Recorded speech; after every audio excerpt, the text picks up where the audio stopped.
Yeah. Cool. Ready to start now? Yeah, whenever you're ready, buddy.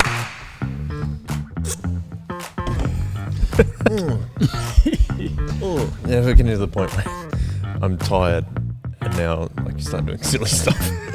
Oh, this is the best time. It is the best time. It's like that week away time where you're like tired and playing board games and just losing it. Like, Yes. Yeah. Good thing I've only got a gathering. I know. We'll be here till 10:30 at night. That's Oh right. man, I still haven't caught up since last weekend. Yeah, that's true.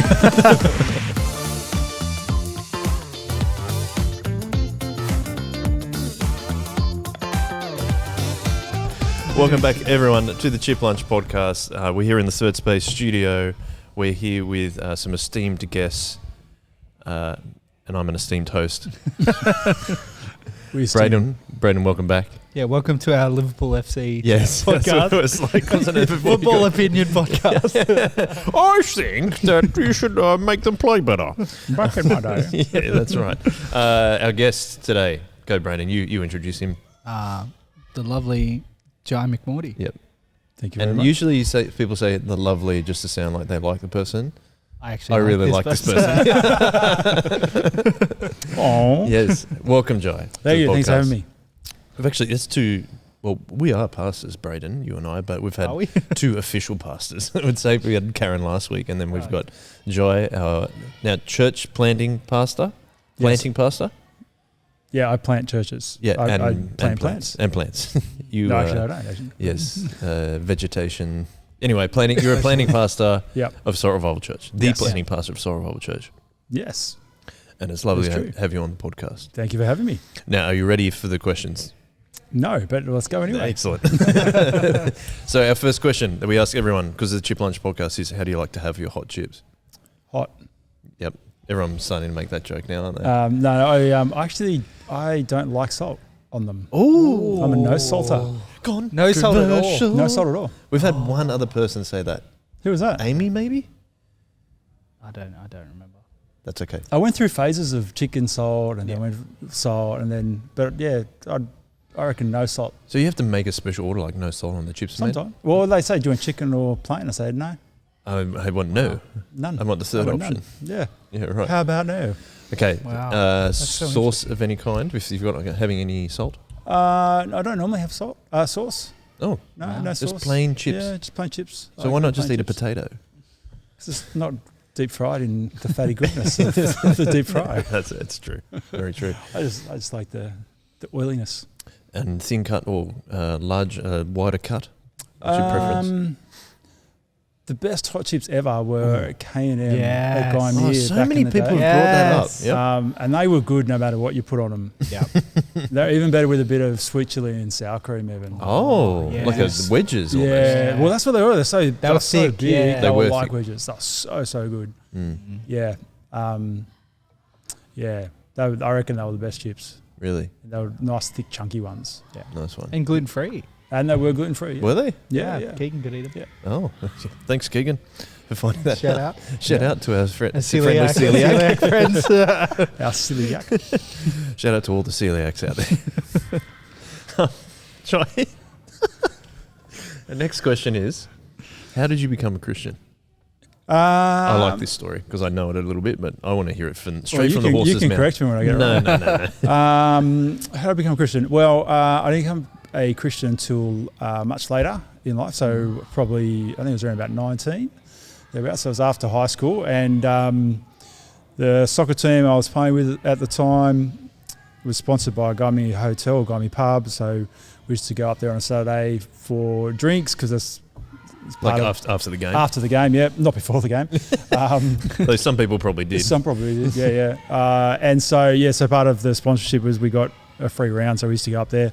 And I had a whole bunch of friends in high school because in year 10, all my mates went and did trades, and so I moved to a different friendship group, and all those guys were, most of them were Christians, and so they were on me, every week about going to church and going to youth group and blah, blah, blah. And I would tell them what I thought about going to church and youth group in unpleasant ways and with language that I'm not very impressed with that I used. So one Saturday night, I wasn't drinking because I had to play for for a Premier League one team on the next day, on the Sunday.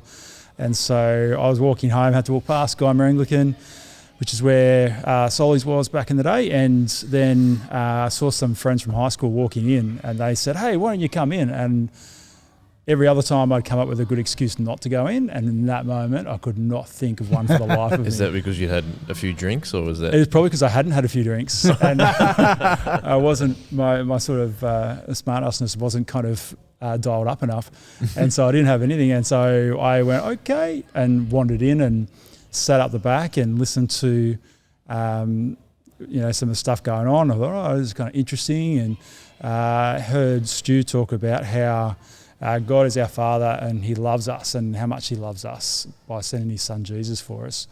And because of where my family situation was at that time, that really resonated quite a lot with me, because I felt like even within my family, I was not part of my family, and loved but not loved, and not feeling those things, and feeling very alone in the world, I guess.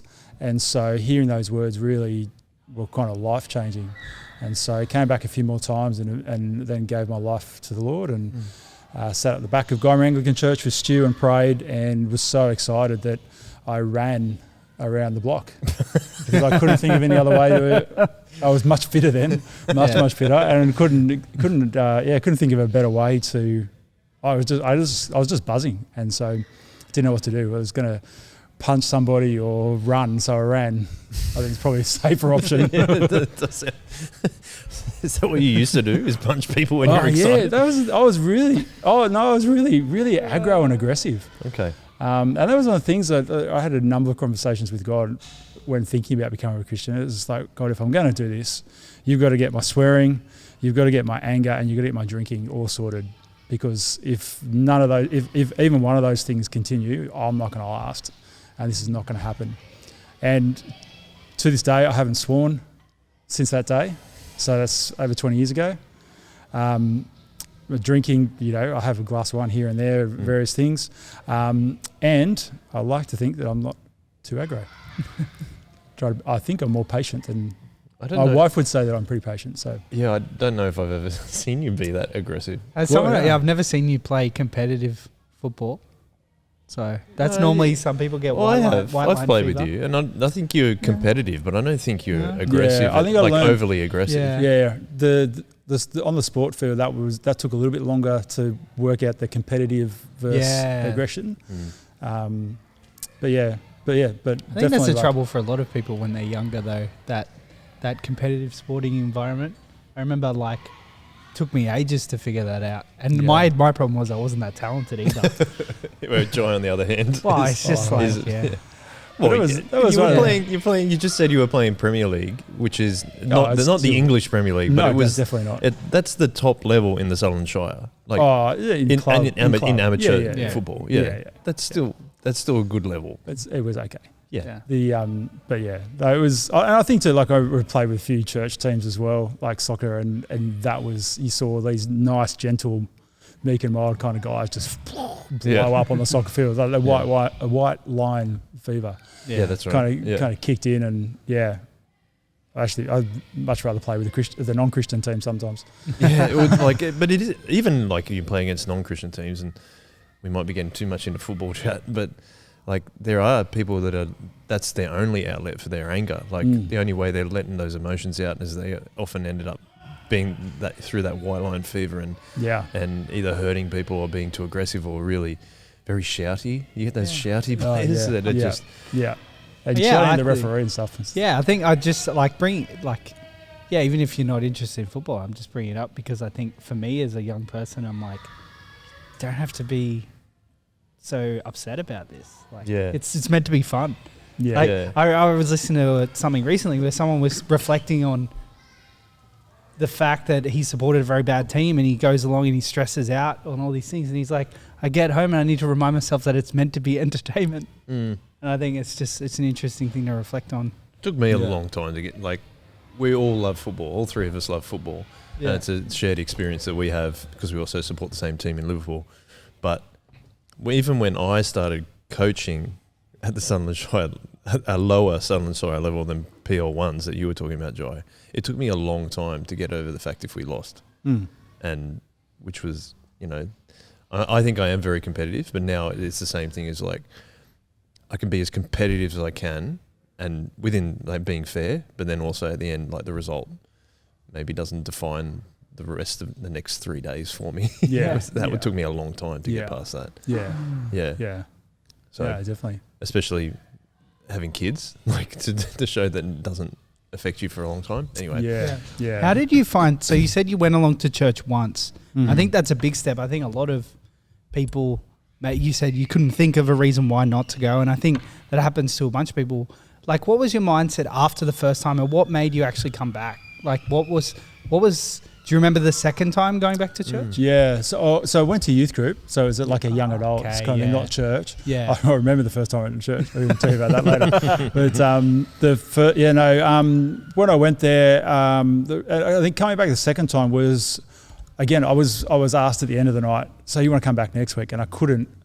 I didn't want it to be disrespectful and and said, oh, yeah, okay. And then, I was brought up to, if you say yes to do so, like if you commit to something, you do it. Yeah. And so I was like, oh, I've committed now. I don't really want to go, but I said that I would. Yeah. And so, so the second time was more out of obligation than a desire to want to go. Were you glad that you made yourself go? I think when I got there, I was surprised that it wasn't as bad as I thought it was going to be. Yeah. Because I think I don't know, it's the second week or it might have been the second week. Like it was a band night, and there's just like it was like band nights anywhere that I'd been, but not out at a pub or something like that. Yeah. It was just as crazy and raucous and those sorts of things. So it was kind of like, oh, these Christians don't have two heads and do weird things, and so it was it was a surprise. I think more so the second time than the first. Yeah. Do you think your friends were surprised that you came? I found out later that many of them had been praying for a long time for me, and still were. That's cool. And that was quite, like I heard that after, probably about a year or two after actually becoming Christian. That was quite surprising and amazing all at the same time. That considering how I treated them and my response to their invite to go to church, the fact that they still prayed was mind-blowing. That's what I was going to ask you though. What was your opinion of church prior to your friends asking you to come? And you were saying you were using some choice words, but what was more your sentiment around church prior to that? I don't know if I'd really thought much about it. I think the time, I think I had at one point, I remember praying to God when my great grandmother passed away. But it was, just I was about to play a softball tournament or something. It was just like, did I win for her or something like that? That was kind of like the extent of that prayer, but nothing more. And I got kicked out of scripture in primary school in year 3. I was banned because a mate of mine and I made this dear old little lady cry a number of times in a row, and so we were kicked out. So my, thinking of God and Jesus and church and all that kind of stuff, that was really the furthest thing from my mind, really. Didn't think anything of it at all. And that's a question I ask when people say how they became a Christian is like, what changed after that? And you mentioned the talking about swearing and drinking and stuff like that. When you became a Christian, was anything different? I remember when I asked Pete Crawshaw that, and he's like, "Oh, we said our prayers and then we got in bed and read a book." Was it a similar experience to you, or do you feel like it was different people have different responses, and maybe because it was you were saying you were a little bit older than some of us became Christians, but was it really like a switch flipping, or was it a gradual process, do you think? I think a bit of both. I think there was some stuff that was very immediate and other stuff that was a bit more gradual. I think around about that time, it might have been even sort of in that first year, I was looking at what I could do long term in terms of, I was looking at whether getting soccer scholarships and things like that were available and those sorts of things. And then I blew my knee out, so I ended up needing a knee reconstruction. Is that ACL? Yeah, whatever that one is to go through the middle. Oh, that's MCL, I think, isn't it? So I had to have a knee reconstruction, and then kind of like soccer just all of a sudden was taken away from me at that point. And it was difficult because all my identity was caught up in soccer at that point. And all of a sudden there's a year or so that I couldn't play. And here I am as a Christian, and I was trying to weigh those two things up on what was going on. Like I love soccer, and I would love to, like, that's what I want to do. I love soccer, and I love to be able to get paid, if it wasn't playing soccer, coaching or something. And now that looks like that's just been taken on what is going on. And so that was a big shift in thinking about meaning and purpose. And yeah, so those sorts of things. So it was almost, so that was very immediate because it was like, kind of like the, plug being pulled out of the wall. So yeah, I don't know if that's... Yeah, it was, the next, sorry for coughing in the microphone, everyone. My next question was just going to ask something you brought up about your family, and I was just wondering how much you want to share about that, and that coming to church that was a big a decider for you, maybe, that like in terms of what was going on with your family and then coming to church and feeling the love for people there. But why was that the case for you? Yeah, depending on how much you want to share. Yeah, look, my parents got divorced and separated when I was about 6, and my mum got sole custody when I was probably about 8, 9. And so it was my mum. I lived with my mum and my stepdad from there on, and my stepdad didn't have any kids, so it was us, and he came very much from a generation of kids are seen and not heard. You don't express the way you feel about someone. You do that by giving gifts and things like that. So encouragement and doing things were not high on his priority, which as kids, that's kind of what your kids want, right? Like you would know as a parent, like your kids are always after your time, which is a wonderful quality thing. time, right? And quality time, yeah. And the words that you use matter, whether they're positive or negative. And so, yeah, so my experience was a lot more negative than positive. So my view of myself was quite low. And my mum still does, has MS. And so that meant that there was a lot going on for her. She was struggling with that, and she still does. And that very much consumes who she is and what she thinks about. And it's not to say that she doesn't think about myself and my brother and that, but it was going through treatments and trial medications and this, that and the other. And like I remember being at Miranda Fair with her during the day, and she's a stubborn woman, and she should have been in a wheelchair but refused. And so she would try to stumble around Miranda Fair, and just as I was holding her hand and trying to help her walk, hearing people go, it's too early to be drinking. Imagine being drunk at this time of day, and just real horrible things that I think that contributed a bit to the anger that I was feeling as well towards people, that people were just rude and arrogant and whatever else, and people shouldn't treat my mum like that and all those sorts of things. So my family was very much, I guess, dysfunctional in that sense. And so actually coming and hearing that there is a God who loves me no matter what was a huge, huge thing. Yeah. And speaking in the microphone, what happened after that in terms of you becoming a Christian? So like you were saying, you were talking about what you would do for a career and stuff like that. Yep. Just hurt your knee. Yep. Obviously rehabbing from the operation. Yep. What did you do next? Because I don't know how close we get to when you went into ministry. Yeah, I know. So about this point, I started. I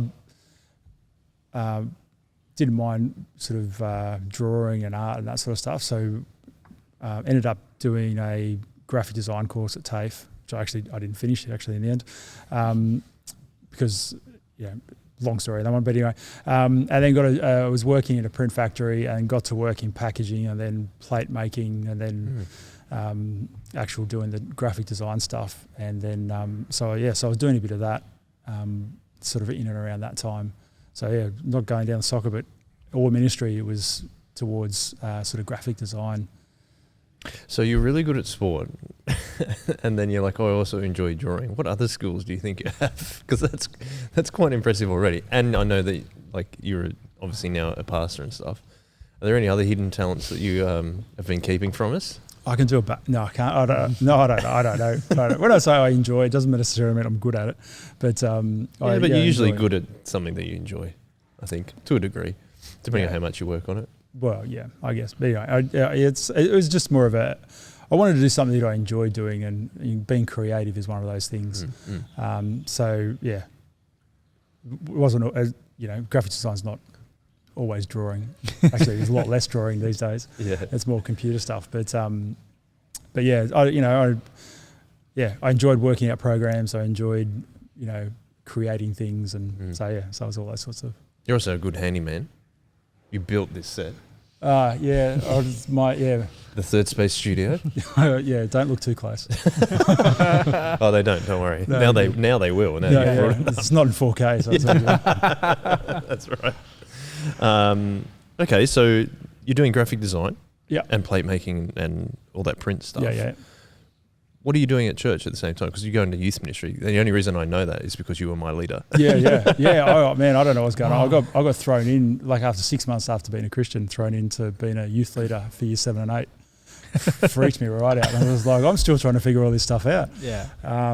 But it was actually really good because it made me actually want to learn and know stuff more and faster. And so I was asking more questions, sometimes really dumb questions, but still asking lots of questions. And I spent a lot of time, I think those early years, I read the Bible more consistently and more times throughout the day than I have probably since.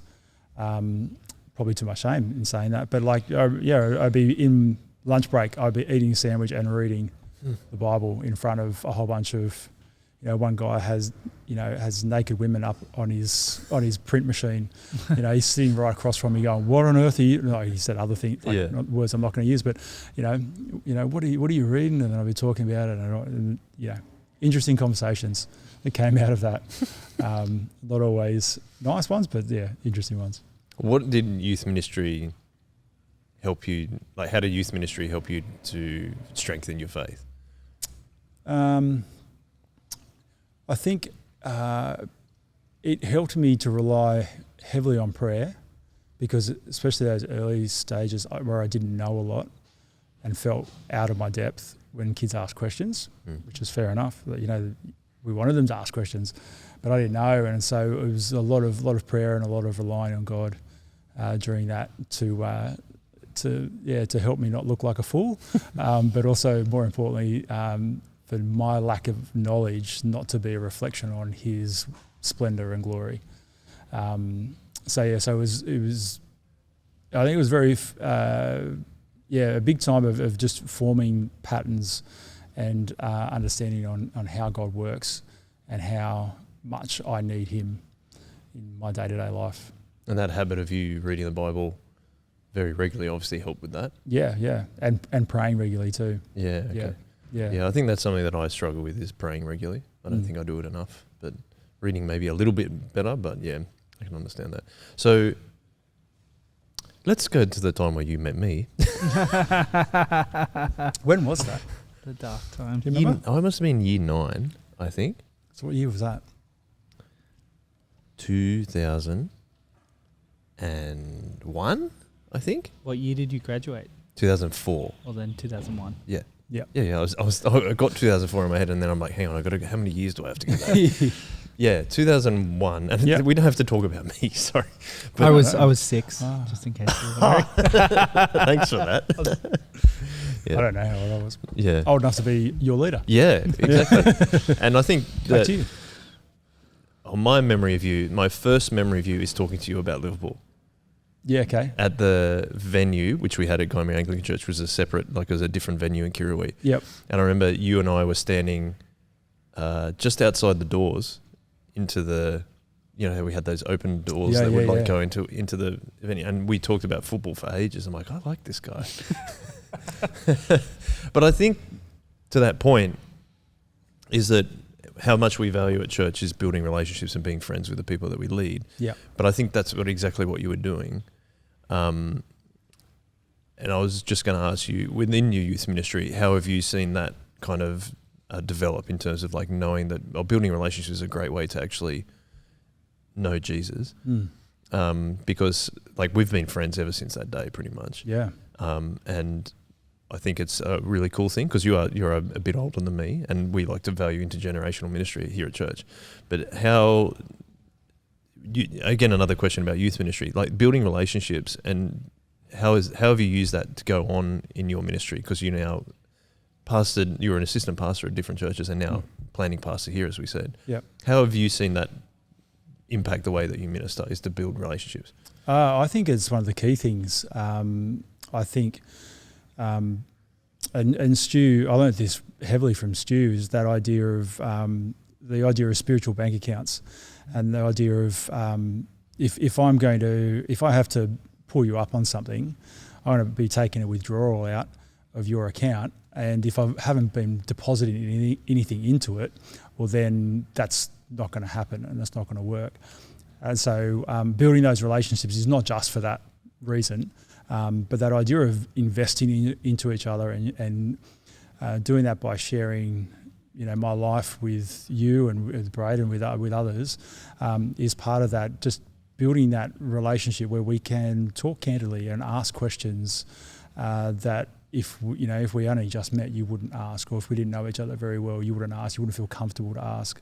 But also to share, for you guys to share your life with me as I share my life with you. So that relationship is always a two-way thing.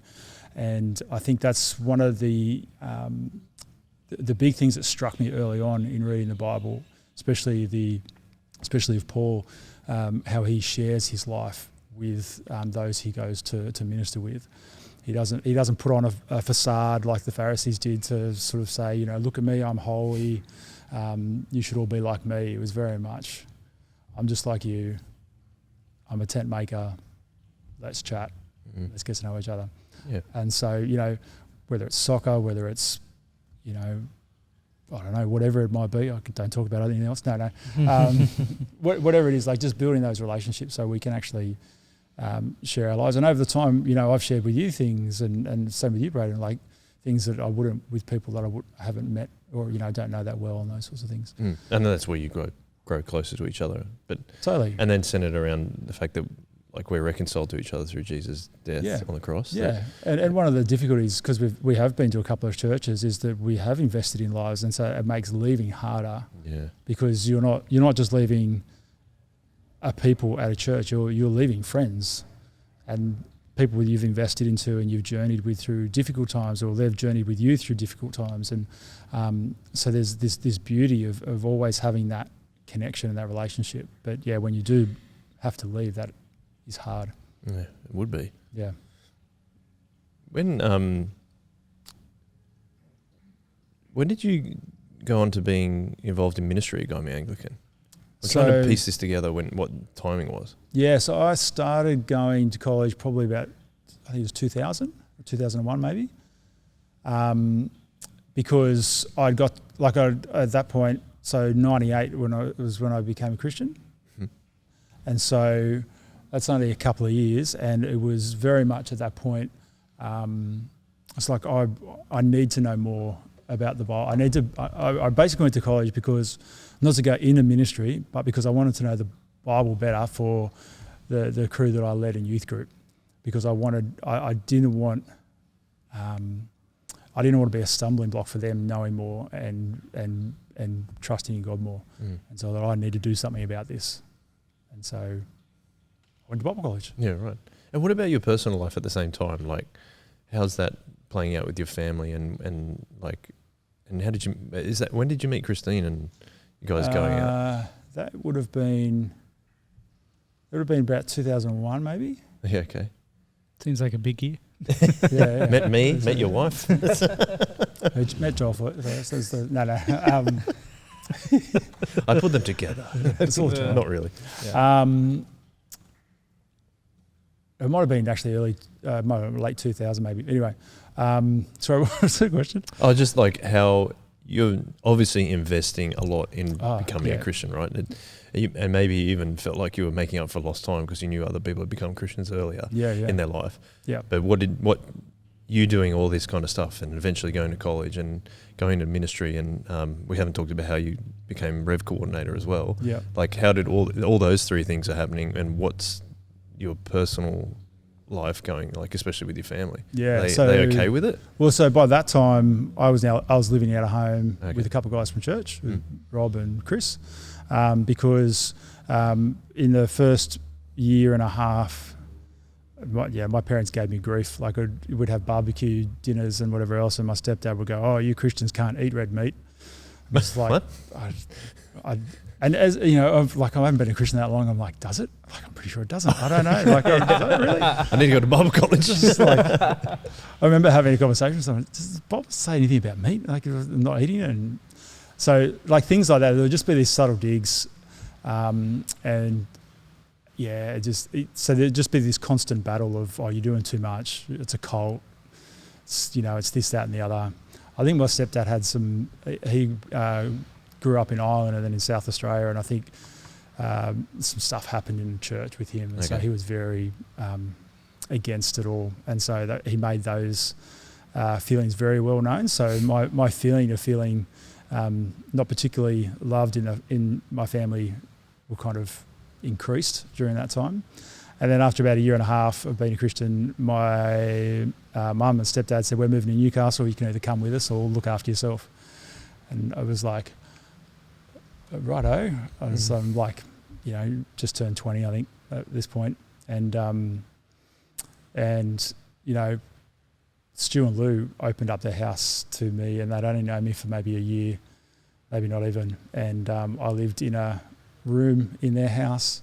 They just had Ethan, who was not well, and it was looking back on it, it was one of the most amazing things, but it was very bizarre that this was happening. Oh, wow. So I stayed with Stu and Lou for probably about a year, and then moved in with the pad, right? Chris and Robbie. Is that because it was the bachelor pad? Is that the? That's right. Yeah. Now that's moving out. Like, that's considered moving out pretty early these days. Yeah. Did it make you grow up quick? Yes and no. Because my mum was not well, there was a lot of stuff I had to do anyway. But there were some other things that were a very steep learning curve, like making sure there was food in the fridge and paying rent and things like that, and making sure all three of us paid rent and had it there. Like, we had to pay physically. The guy would come to the door. Oh, did he? There was a few times where he turned up and we were like, "Oh, that's today." So it was interesting. I have a memory of a youth group going to the pad, and we had that boxing ring thing. Yeah, in the backyard. Yeah. Was it inflatable boxing? Yeah, inflatable boxing. Yeah, it wasn't actual boxing ring. No. Wow, that's like crazy. Fight Club. Yeah, back in the day. Yeah. We don't talk about that. Didn't someone get really hurt from it though? I think something happened. Chris. Yes, I think it was Chris. Probably. I think he fell off it or something. I'm pretty sure it was for his birthday or something. That's it might have been a birthday celebration at the pad. Yeah. Well, I think we had it for the next day, but we said, we got it here the night before. So weird. Yeah, that's it. I think that's the first night I went out somewhere to besides the venue. Yeah. To that night, and I'm like, what is happening here? This is wild. Yeah. It was a pretty wild place. Yeah. And so, you meeting Christine at the same time? Yeah, around about then. Yeah. Right. She would probably have a better idea on that. Yeah, she'd probably yell at you. I remember when we got married. That was the main thing. I remember our wedding anniversary. That's the main thing. Yes, that is an important date.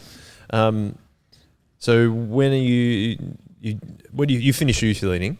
So you don't finish. Sorry, you at Guymer Anglican, and as we do here at Sorrel Bible Church, we try and follow our crew all the way through youth ministry. Yep. Also, jump in, Brayden, because I know Joe a bit. I know some of these things.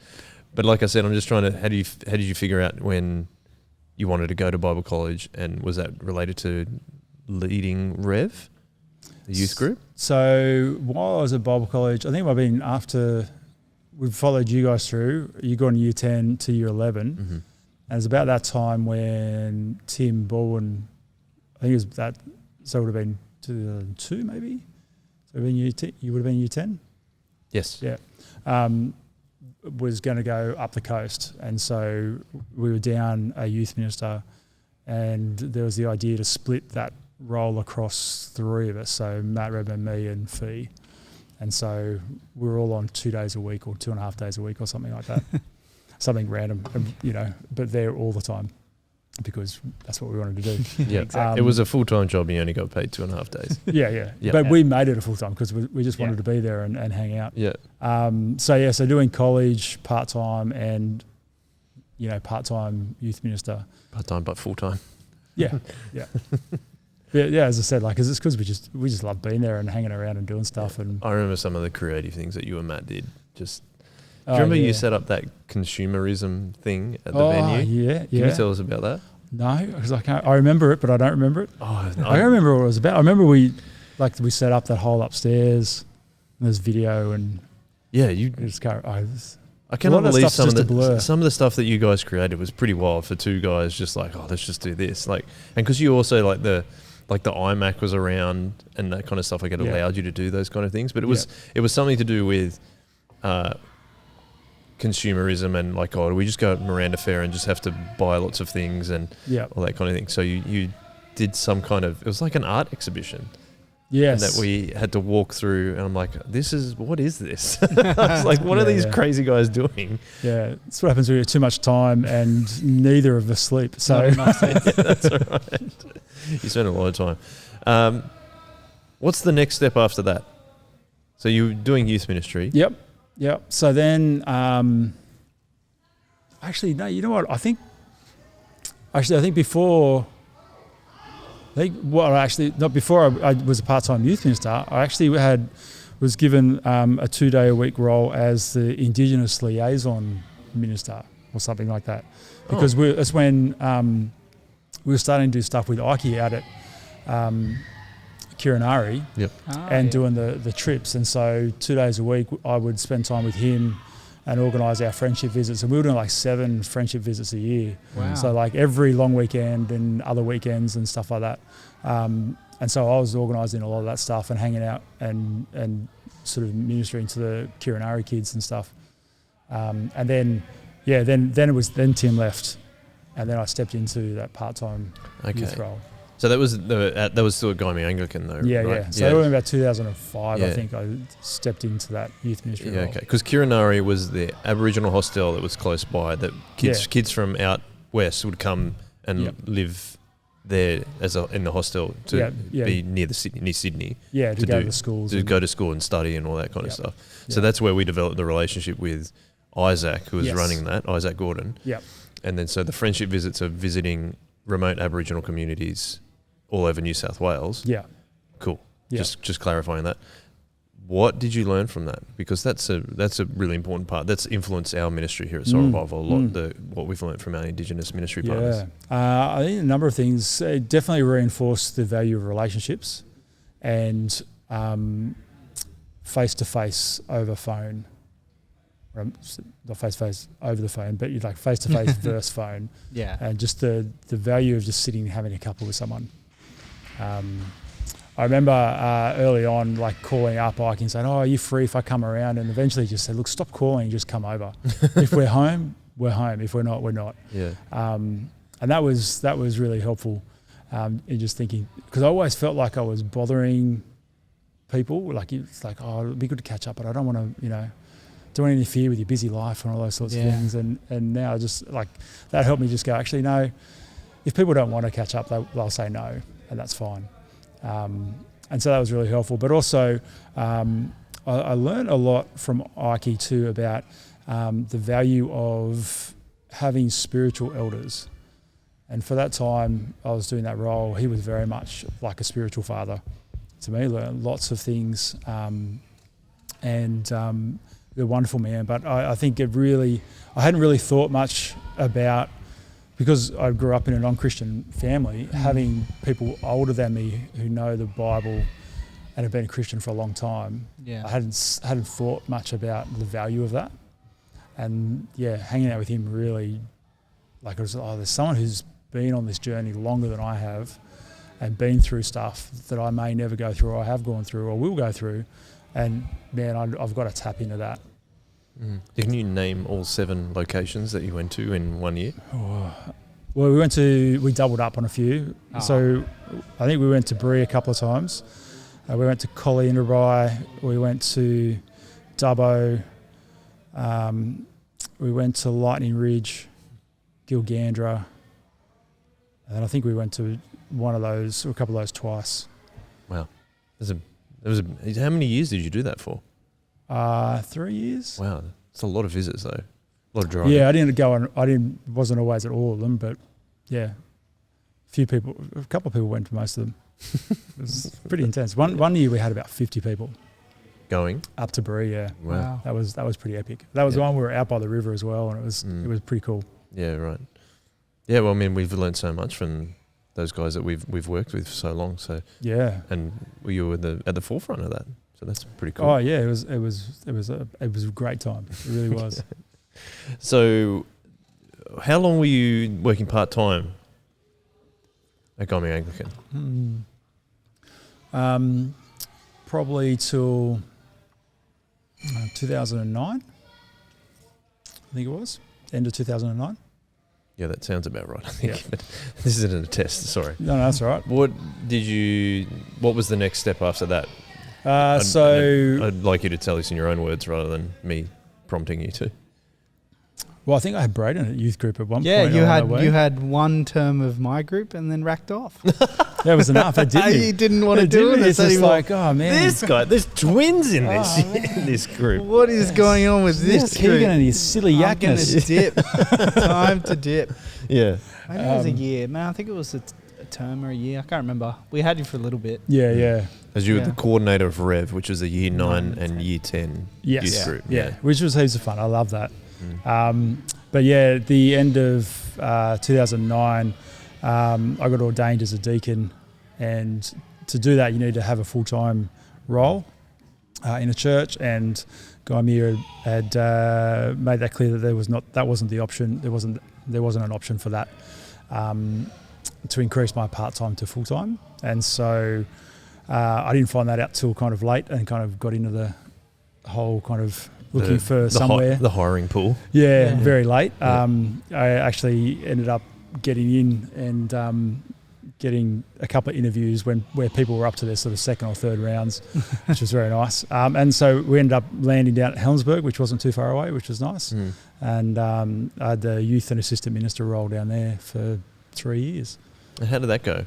Yeah, it's good. It's different. Yeah, because I know that you were, for example, trying to bring some of the ideas that you had from Soul Revival to that ministry too, but people were a little bit more resistant.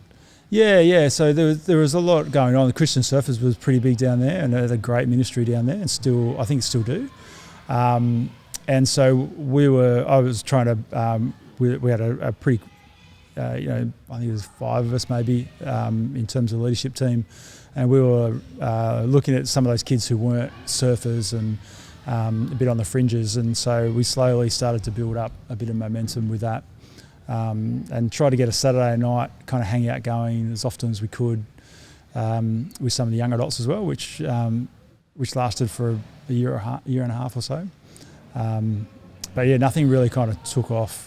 Why do you think that happened? I think I made a few mistakes along the way. It was the first time I tried to take sort of Soul Revival and do it outside of Soul Revival, and so a few mistakes along the way and on my part in how to do that. I think there were some assumptions that people would know what I'm talking about when I talked about stuff, or would just get on board.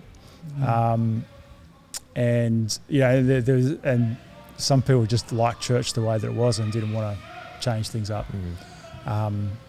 So a few little things like that. But like in terms of the youth ministry, that was, we got some kids come along and really enjoying that, which was good. And Helensburgh was a bit of a transient kind of place because people would move in for school and get their kids in the school there, and then when their kids finished high school, they would move out, and then you would get another. So there's this constant. Oh really? Why did they do that though? Because then housing was cheaper than what it is in the Shire. So it was seen as a stepping stone to get back into the Shire. And so you'd buy in Helensburgh, you send your kids to Helensburgh or Stanwell Park, then you would send them to, Engadine High or Bulli or Heathcote or Christian school, whatever. And then when they were, you were old enough and you had some money, you would sell up and move back into the Shire. All right. So the transients really affected, like, people wanting to dig in and stay there for a while and really and commit to new ideas, I suppose. Yeah. So there was one year there where our church changed. Like, there was people there one year and then they're not there. And so there's new people, and so it was. And building relationships too is hard. That, as you said before, like, you invest a lot of time, but then people leave over and over again. Was that pretty wearing for you? Well, we were only there 3 years, so it wasn't too bad. And I mainly looked after the youth and young adults and the Sunday night service, so that was a little bit more solid. But some of the earlier, like the family services and stuff like that, was a bit a bit more transient there. So you said you're only at Helensburgh for 3 years? Yep. Where did you go after that? So we went down to Nowra, down to All Saints down there, where we were down there for about 5 years, close to. Again, started off as the youth and assistant minister, or I think I had an associate minister or something, or whatever. I don't know what the title was. But yeah, I don't know. But I was asked actually to go down and take the Sunday night service, which was at about 30 people, and try and breathe some life into it. It was interesting. I had to go down to the interviews with a plan on what to do with something that I hadn't seen and knew very little about. It's a bit tough. Yeah, but it was good. I just went and talked about Soul Revival, and they were like, "Yep, that sounds good. Let's do that." And so we tried it. And was it met, do you think, with the same resistance that you experienced at Helensburgh, or was that different? I learned a bit, and learnt the value of getting a team together and talking through with that team.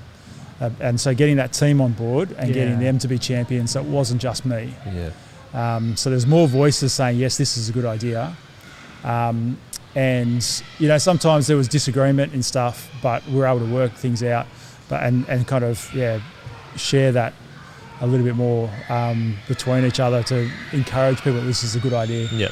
And worth doing. Yeah, cool. Well, we should also say that the cheering is because at Fuse tonight, when we're recording this, they're doing little athletics. So if I keep looking down, it's because it is raining. We're doing an out night at youth tonight, and I keep getting questions. Is it on? Well, yeah, just like it's raining. Oh, it's getting a bit heavier. No, it's lightening up. Blah blah blah. As a previous youth pastor, how would you advise Brayden to address this particular situation where it's an out night? It is also not my call to make. It's in the bush. I'm very happy with that. I'm just saying, if you're in that situation, they're meant to have a night out in the bush doing wide games, and it's raining. What would you say, Jai? In your years of experience, it's different now because you can check the bomb and whatever else. You couldn't do that. You don't have to roll the dice. You just have to get there and just go. Oh well, that sucks. Oh well, we're wet. These guys got it all sorted. They're all over it. About it. So you're down in Nowra. You're trying to figure out how this role works. How you're trying to grow a gathering. You're also growing your family over this time. How did you find good that? Question. Growing up, like you've obviously said, how important you found people like Isaac, spiritual elders in your life. How did you find that transition into then trying to be a father and be a father who loves God and wants to teach them about what Jesus did for them as well? And by the time you're in Nowra, it's 3 children, right? Yeah. We had Nate just before we moved down to Nowra. Yeah. So how did I go transitioning into that? Was that just like it's obviously something what you've learned being a father. I think I transitioned badly. I think there was a lot of and still a lot of things I do wrong. I fail. As we all do.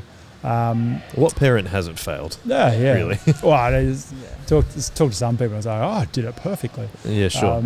But look, I think we tried to. It was hard because when we were in Nowra, there were not a lot of kids our kids' age. Actually, there were no kids our kids' age going to church regularly, and so for them it was very hard because none of their friends were coming. They didn't know any of the kids there because there were no kids their age there on a regular basis. So for them it was really hard. So we worked really hard at trying to encourage them to think that church is not just about them, but it's about what they can learn, but also what they can do for others and how they can love others when they're there.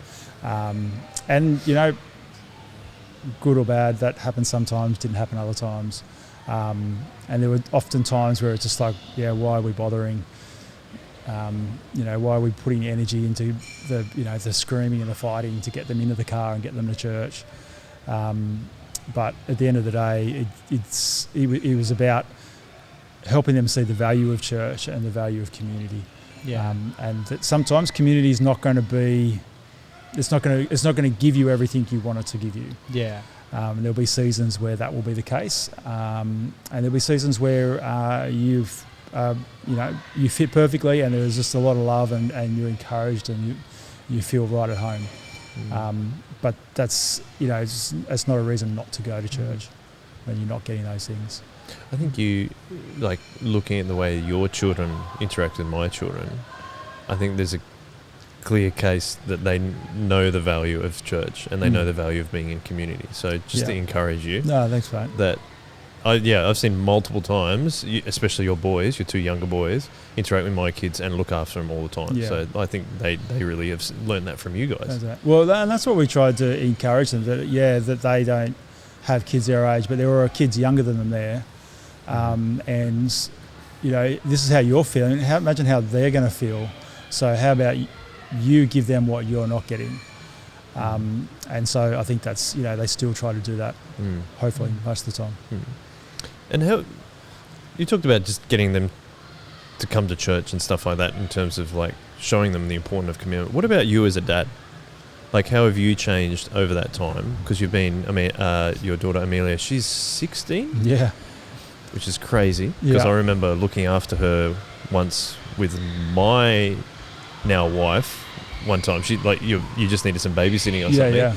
So what, over those 16 years and 2 additional children after that, after Amelia, how have you changed as a father, and how has God shaped that for you?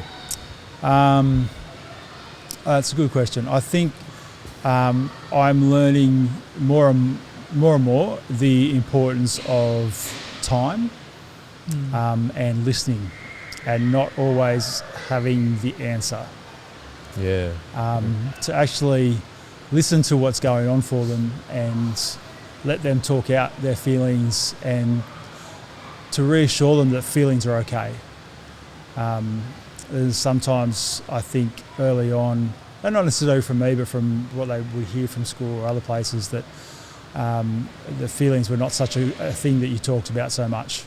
And so, you know, it's okay to be angry, but then how do you respond in anger and process that? Yeah. So thinking through more those sorts of things, which has also then helped me think through that for myself. Yeah. Because I go, if I'm telling them to do that, I've got to think through that too.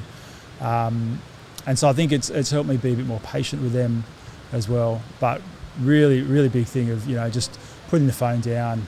So, you know, when we're on holidays, I was not very good at this early on, because I would carry my phone with me all the time, and I would get calls from church.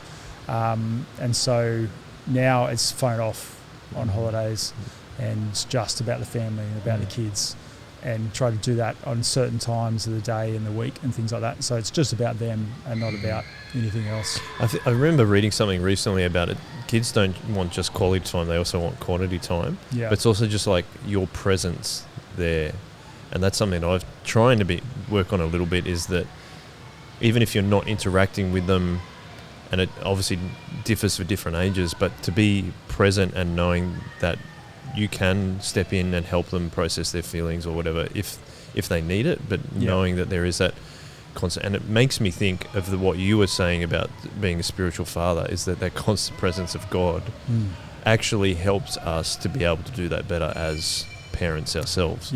And I've only really made that realization in maybe the last 6 months. And I probably have been a similar thing of like, I can't do that right now, or maybe, like, I know when they're especially young, they really want your attention when you're cooking dinner. Always when you're cooking dinner. Or on the toilet. But toilet you might need to finish what you're doing. And they're right there. I haven't had too many of those, but almost like going, dinner can wait 10 minutes. And I think about this with my youngest one. Just go and sit down with her for 10 minutes, and they'll say, "I'm going to go back and cook dinner now." And like she's like okay with that. Yeah. And I've had to learn that a lot. Yeah. So I'm just trying to echo what you're saying. It's the same thing, right? Yeah, and it's amazing how those little things help. Like right from when our kids were little, when they were crying as babies and they had trouble sleeping when they got a little bit older and things like that, I would pick them up and I'd rock them in my arms. And I'm not a good singer by any stretch of the imagination. But I have a deepish voice, so I would sing Amazing Grace to my kids as they were, and I would just keep singing it over and over again while they were crying. And I just thought that was, for me, it was reminding me of the grace that God has given me as I, settle and calm, one of my kids. And it would also help me pray for them as I was singing. And I was astounded once when Nate was, too old for me to pick him up and kind of rock him in my arms. Actually had a nightmare and said, "Dad, can you sing Amazing Grace?" Because he said that it calms me down and makes me feel safe. And I was like, oh, wow, like I was doing this for me, not for you. And now it's just, even that little selfish act on my part actually turned out to be something that was a great benefit for him. And he would sing along with me as he got older, and it was great. Cool. So, yeah. No, I love how kids make us actually refine us. And I think that we often miss that. And I think it's something that's really worth looking into a little bit more. Yeah, yeah. All right. Why don't we move on to when you came back to Soul Revival? Because it was very important. A very happy day for me when I found out that we think we were trying to recruit you back for quite a while, but it was a very happy day for me when it became official. Yeah. What were your feelings of coming back to Soul Revival? Because it was almost like you just had to go away for a while. And it was, I think it was 9 years, something like that. Yeah, 8.5, 9 years. And we know that you didn't ever really want to depart Soul Revival, but you had to. Yep. So coming back... Did you get a phone call, like a draft? Like the draft? Like you've been selected, number one pick. Oh, I had to go to some sort of like big show thing. And round two. I kid. Yeah, that's right. Do you remember like when it was more of a formal possibility? I think it was. I think Stu said, "Hey, look, I think we're looking at planning a church in Woolooware, and we'd love to get you up to do that. Yeah. Would you be interested?" And I think my response was, "Yes, but I don't know the first thing about church planning." Right. Are you sure? Yeah. Which is, I would say, not technically true, because you at least tried new Soul Revival ideas within 2 different other churches. Yeah. Well, we kind of replanted the evening service at Nowra, so yeah. So in some sense we had, and so so that conversation happened, and then there was a few we talked a bit and. Came up for probably the most grueling interview I think I've ever had. I think I actually walked out of Stu's house going, I don't know if I'm going to get the job. Oh, come on. Oh, seriously, it was intense. Like Karen's helped me, and she's like, I know she's on last week, and she looks like all kind of cool and calm. There's a question. I'm trying to remember what it is. Question, right? Yes. This still haunts me. Yeah. Yep. And it's the question, every time we've got to do interviews for anything, I was like, can I ask that question? And it's the question is, what are 3 strengths you wish you had? Oh, I remember that question. Because I asked you that, right? Yep. And it's just like, it's a positive spin on, you're talking about your weaknesses. It's like everything. I don't know. It's just like, I was lucky that Christine was with me. I was like, what do you think? But yeah, no, I walked out there going, oh man, I'm not going to get it. She's like, there's no one else. You're going to get it. There was others, but you don't be silly. Like, I think that was true. I don't think we were getting anyone else, but anyway. She was just crazy. She's just like, you're crazy. What are you doing? Only because you're just well indoctrinated with how we like to do church. That's all. Yeah. But yeah, even on things I just got handed it was, oh man, it was the most intense one. Which I suppose in one sense it's good to have a proper interview process. Yeah. And you knew what you were getting into. Yeah. Or did I? Dun, dun, dun. Were you excited to do it though? Oh yeah, I think I was excited to be back at Soulies doing stuff that I agreed with and loved and thought was not just a really cool way to do church, but the way church should be done. Not that that's to say that there aren't other ways to do church, and this is the only way and the right way.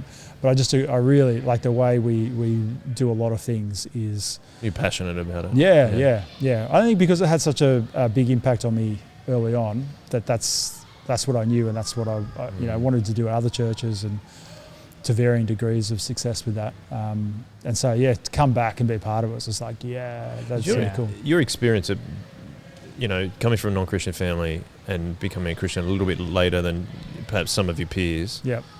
Did that give you a heart for church planning and wanting people who didn't know Jesus to know him? I think, I think that when I became a Christian and started getting involved in ministry, I definitely went, I have missed out on so much opportunities in school to share the good news of Jesus. So I went back into Chip Lunch, which Ethan does and you guys have been part of and whatnot. But because I was just like, I need to make up for lost time. And I feel like I've been doing that ever since. And so church planning fits that kind of that mould of just like there is an urgency to getting the gospel out. Wasted 19 years not doing it. And I've been going longer as a Christian than that now, but still that urgency is still there. Because we don't know. I've had one of the big impacts in my life growing up was when we spent 2.5 years in Queensland, from sort of halfway through year 4 to year 6, and we had a family friend who had a son he was a year older than me, and there were these sand dunes that I used to do it, and everyone up at Noosa used to go and dig tunnels in these sand dunes. It was just what you did. Anyway, this kid, this family friend of ours, he and 3 of his mates went and did it, and they dug too far in, and it was a 3-story size kind of sand dune, so the sand dune started to collapse, and our friend and his friend went that way, and the other 2 went that way, and the sand fell that way and crushed them. Wow. And so he would have been probably year 7 at the time. And I remember that had been the first funeral I went to, and realising I thought it was only old people who died. And that was, this is naive of me because it's not the case, but I remember that was when death really hit me and realised that it doesn't matter what age. And so when I became a Christian, one of the first memories that came up of my past was that, and just reminded me how short time is and life is, and how, you could walk across, I've almost been hit crossing the crossing here. Like, it's, we never know when's going to be our last step, our last breath, our last day. So church planning definitely is in that vein of that urgency. It's interesting how God's almost, as before we become a Christian, he's almost setting the stage for us to come to the moment where you do become a Christian. Yeah. And that sounds like for you that was one of those times. Yeah. And you also spoke before about in your ministry travels, trying new things out and experimenting and perhaps making some mistakes and learning from that. When you started planting, because you've planted 2 of our gatherings, which is Woolooware, which became Cronulla, and also Yarrawarra. Yep. What do you think you've learnt from that, and going forward if we do it again? Because you're a planting pastor, we're trying to plant more gatherings. We've planted another gathering in West Ryde. Yeah. What do you think we've learnt from doing those? Yeah, that's probably a whole nother podcast. I think we had spending more time with our team than what we did early on. We had a great team, but we probably might have been more helpful actually spending a bit more time together before launching. Is that like the youth ministry thing of doing ministry as friends? Yeah, trying to build relationships.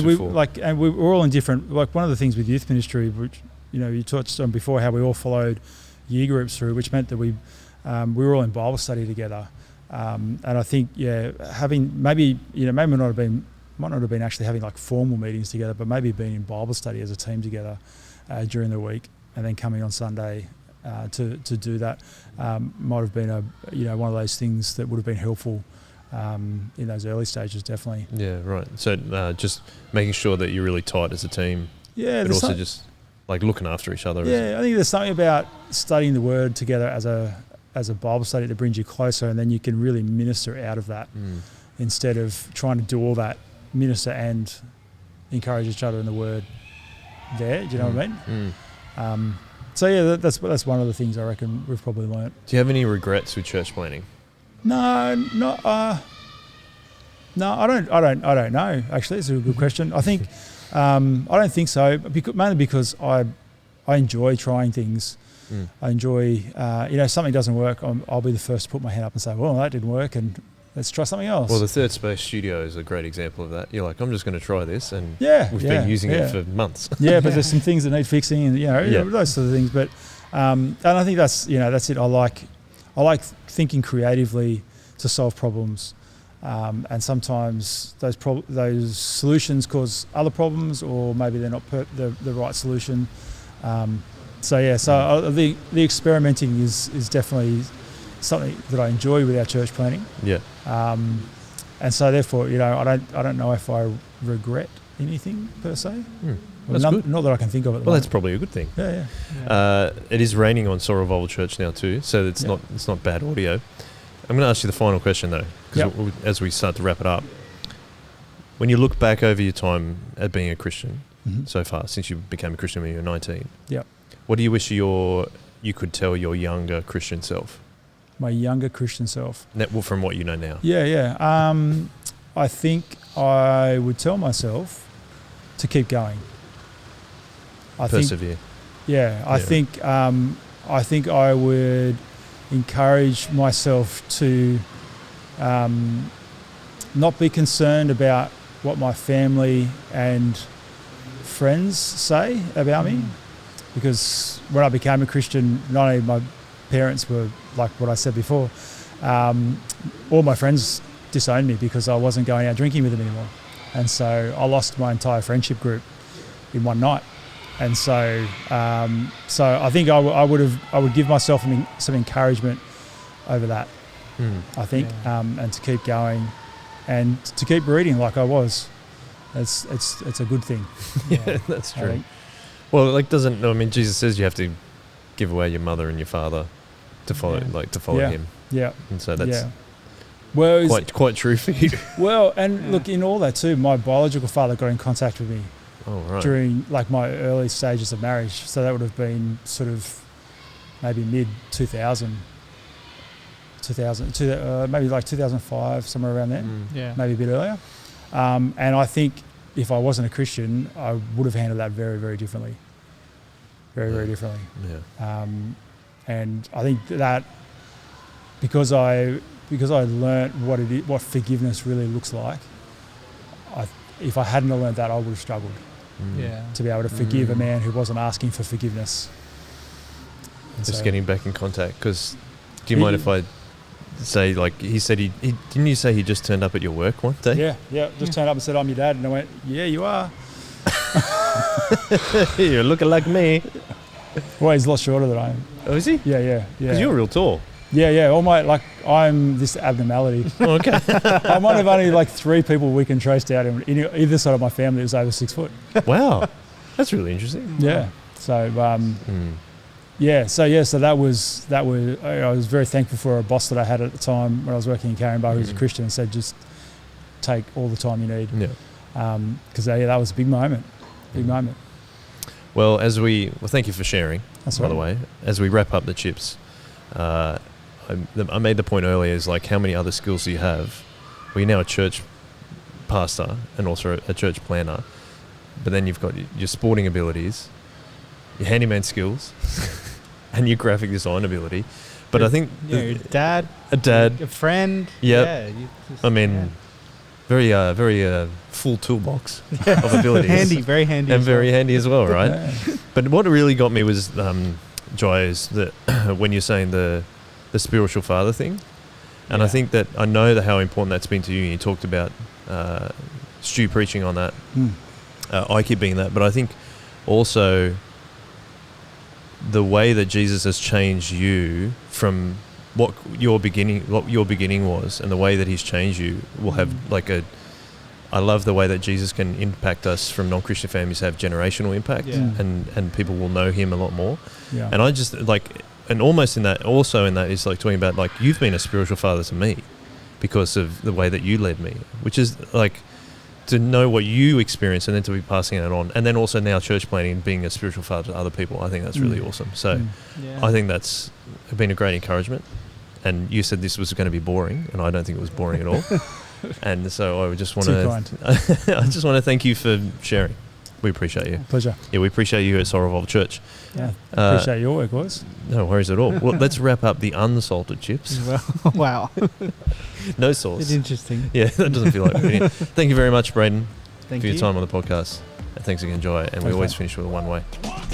One way.